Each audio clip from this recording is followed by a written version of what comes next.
اسلام آباد high court کے 6 ججز کے خط لکھنے کے بعد ایک بحرانی صورتحال پیدا کرنے کی کوشش کی گئی، لیکن گزشتہ روز پرائم منسٹر آف پاکستان میاں محمد شہباز شریف نے چیف جسٹس آف پاکستان قاضی فائز عیسیٰ کے ساتھ ایک ملاقات کی تاکہ اس مسئلے کا حل نکالا جا سکے، اور یہ ایک انتہائی قابل اطمینان بات ہے کہ وزیر اعظم نے چیف جسٹس آف پاکستان کو اور چیف جسٹس نے وزیر اعظم پاکستان کو اس اہم مسئلے پر اعتماد میں لیا اور اس کا ایک اچھا حل نکالا کہ اس پر ایک کمیشن بنایا جائے جو اس خط میں شامل ان الزامات کی مکمل تحقیق کرے اور اس کے بعد اپنی سفارشات گورنمنٹ کو پیش کرے تاکہ ان کے اوپر مزید ایکشن لیا جا سکے۔ اس ملاقات کے بعد وہ پروپیگنڈس اور افواہ پھیلانے والے عناصر جو اس خط کو جوڈیشل بحران بنانے کے در پہ تھے اور اس سے عدم استحکام کو فروغ دینا چاہتے تھے، ان سب کی سبکی ہو چکی ہے۔ اس احسن قدم کے لیے وزیر اعظم پاکستان اور اعلیٰ عدلیہ چیف جسٹس قاضی فائز عیسیٰ تعریف کے مستحق ہیں، اور یہ بات بھی قابل ستائش ہے کہ اس کمیشن کے بننے سے سچ سامنے آ جائے گا، اور کچھ عناصر کی یہ کوشش کہ اس معاملے کو استعمال کر کے اداروں کا میڈیا ٹرائل کیا جائے وہ ناکام ہو گئی ہیں۔ یہاں یہ بات بھی قابل ذکر ہے کہ حکومت کی اس کمیشن کو پاکستان تحریک انصاف کی جانب سے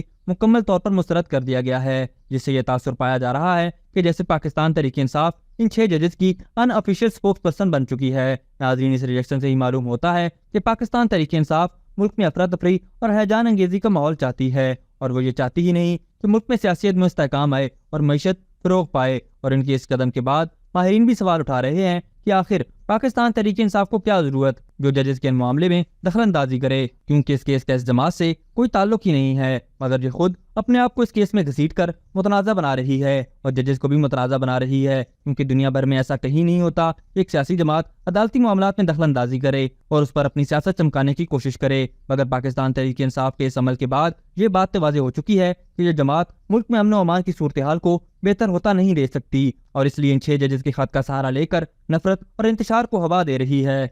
ابھی تک کے لیے صرف اتنا ہی۔ مزید دلچسپ اور تازہ ترین خبروں سے آگاہ رہنے کے لیے ہمارے چینل اسلام آباد انسائیڈر کو سبسکرائب کرنا مت بھولیے، اور اگر ہماری یہ ویڈیو آپ کو اچھی لگی ہے تو اسے لائک کر دیں اور اپنی قیمتی رائے کا اظہار نیچے دیے گئے کمنٹ سیکشن میں ضرور کریں۔